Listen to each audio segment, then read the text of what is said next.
వైద్య వ్యవస్థ పూర్తిగా కుప్పకూలిందని కాంగ్రెస్ ప్రభుత్వంపై తీవ్ర స్థాయిలో ధ్వజమెత్తారు మాజీ మంత్రి బీఆర్ఎస్ నేత హరీష్ రావు.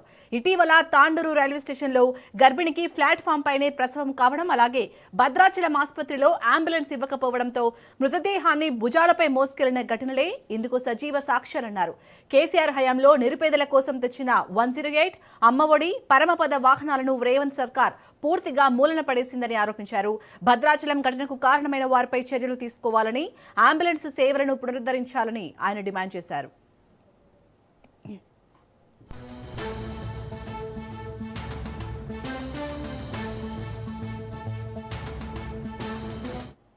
రాష్ట్రంలో వైద్య వ్యవస్థ పూర్తిగా కుప్పకూలిందని కాంగ్రెస్ ప్రభుత్వంపై తీవ్ర స్థాయిలో ధ్వజమెత్తారు మాజీ మంత్రి బీఆర్ఎస్ నేత హరీష్ రావు.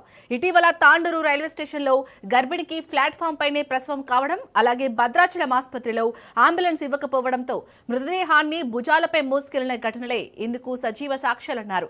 కేసీఆర్ హయాంలో నిరుపేదల కోసం తెచ్చిన 108, అమ్మఒడి, పరమపద వాహనాలను రేవంత్ సర్కార్ పూర్తిగా మూలన పడేసిందని ఆరోపించారు. భద్రాచలం ఘటనకు కారణమైన వారిపై చర్యలు తీసుకోవాలని, అంబులెన్స్ సేవలను పునరుద్ధరించాలని ఆయన డిమాండ్ చేశారు.